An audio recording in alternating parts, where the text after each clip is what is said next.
Hey everybody, coming at you here with a video to document our Kentucky style barbecue pit. Been using it for a while now and love it. It's made out of cinder blocks, some other things. I'll go over that here in a minute, but you see, getting a good fire going here, and basically we just cook down or burn down the logs until they turn into coals like you see here.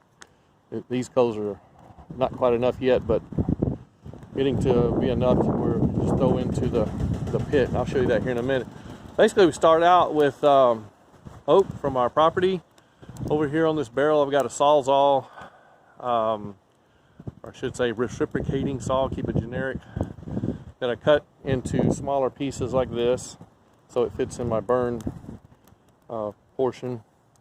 And contrary to popular belief, when you live out in a country like this, you don't really have to chop down trees for a barbecue, because we have so many that as the tree branches fall off, we use those.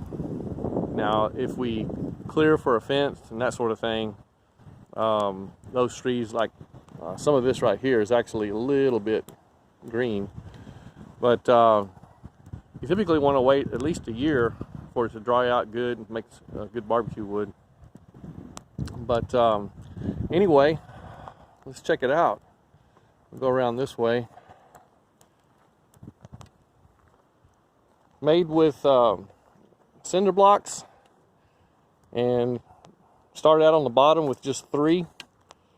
And you can see this one turned sideways so that we get some airflow, ventilation through there. And then I use another 2-inch brick just to cover it up when we need to lower the temperature if it's getting too hot, burning too fast. But anyway, it's basically 1, 2, 3, 4 going across. We've got 3 on the bottom, 1 going upwards that way, and 3 high. And then on the side you can see how everything's staggered. We got 1, 2 on the bottom going forward.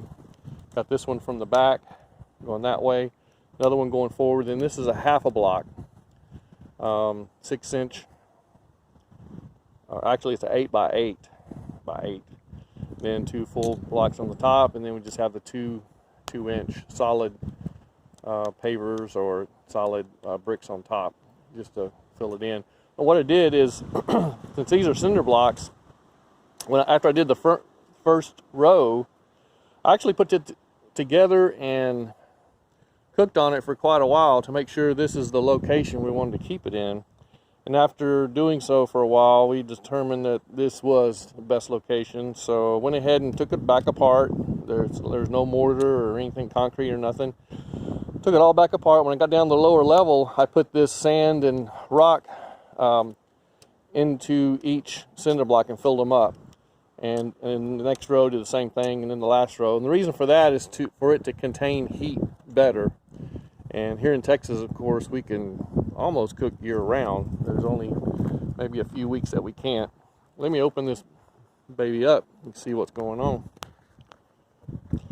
I might add, before I open it up, you can see these little tabs I put on here to hold the front on. The front is separate. It's a piece of plywood. Where I messed up on this is I used some thinner plywood. I would get the thicker plywood so it's more durable.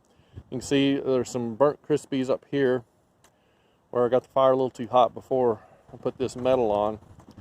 On the inside, you can see this metal right here, and I did the same thing on the top. There's plywood and then metal for the inside. These brackets will hold the front on very well, and the top, of course, with the 2x4s for rigidity, and also it makes it easy to grab. Well, that's one thing I would do different on this front. I would put a handle here and a handle here, but we're actually moving, so I'm probably not going to get to that. Let me open this up so you can see it.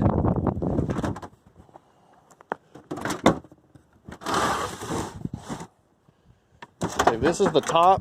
You can see the metal, and basically it's just metal flashing, and metal flashing does contain zinc which you don't really want to cook with, or especially let your food come in contact with.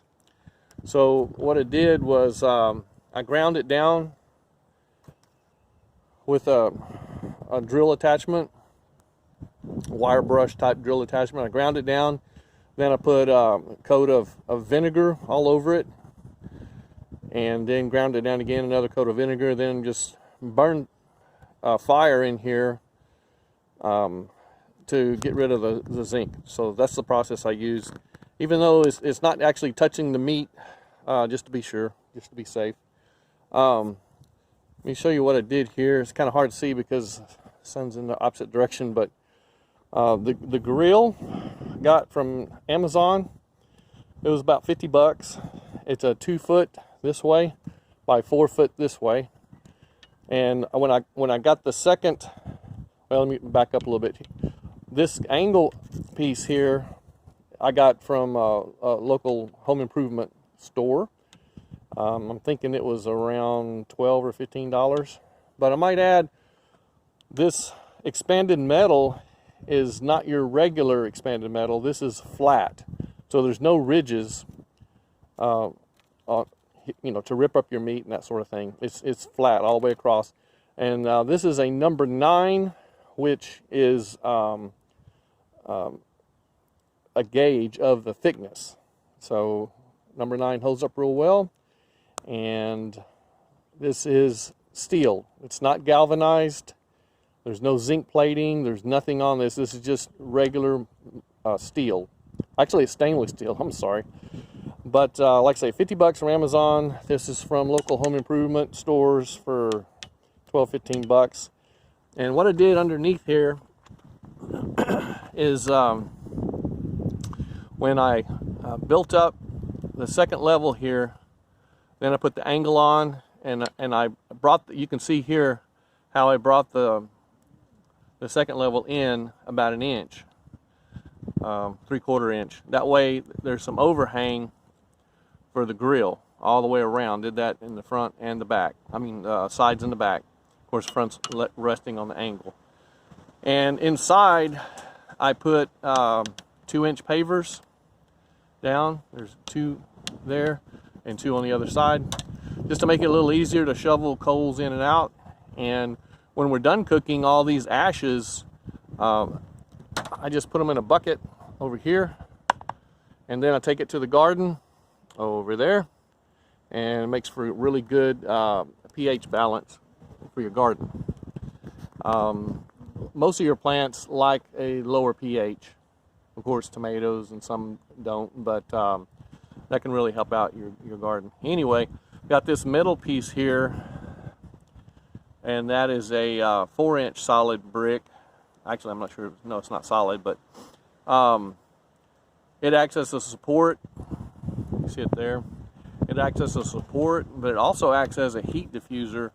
For instance, if you want to cook something real slow, maybe on this side, like a brisket, and you don't want coals directly underneath it, you're going to cook it a long time, well, you can put all your coals over on this side, and it works out real well. So anyway, this grill is very versatile. You can actually take the top off and the front and just use it for an open face grill. If you want to build a fire in there and do hot dogs, hamburgers, stuff like that. And then you can go from there. Like today, I'm cooking this down, or I'm burning this wood down. I'm going to be putting coals in here shortly. We're going to be cooking some ribs, pork ribs, barbecue ribs, and also some fajitas. We do fajita spin wheels, if you've ever heard of that. Basically, you take the fajita strip and you line it, you cover it with peppers and onions, and then just roll it up and skewer it. Maybe I'll show that later in the video if we get it going. But anyway, as usual, I get a little long-winded. If you have any questions or comments, leave them down below. So far, I love this style, even though we're in Texas. Maybe a little sacrilegious to be using a Kentucky-style grill, but it really makes for some great barbecue. Like, again, just to recap, the coals go underneath here, so you're cooking with coals and not wood, creosote, and the drippings from the meat fall down on the coals and then back up for some really great flavor. And we cook chicken, ribs for like 3 to 4 hours. Just a slow heat, low and slow, a lot of smoke. Not a lot, but you know, correct amount. And then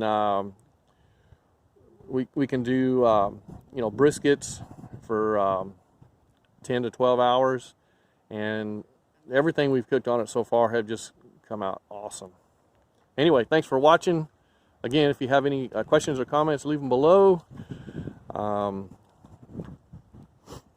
if you like this sort of thing, check out our other videos. We've got all kinds of DIY, sustainable, frugal living type stuff. Anyway, we'll try to pick it up again after we move to the Ozarks. We bought 20 acres out there, and we're going to start all over with homesteading. And of course, yeah, I'm going to buy or build another pit just like this, same configuration, because I love it. Anyway, God bless.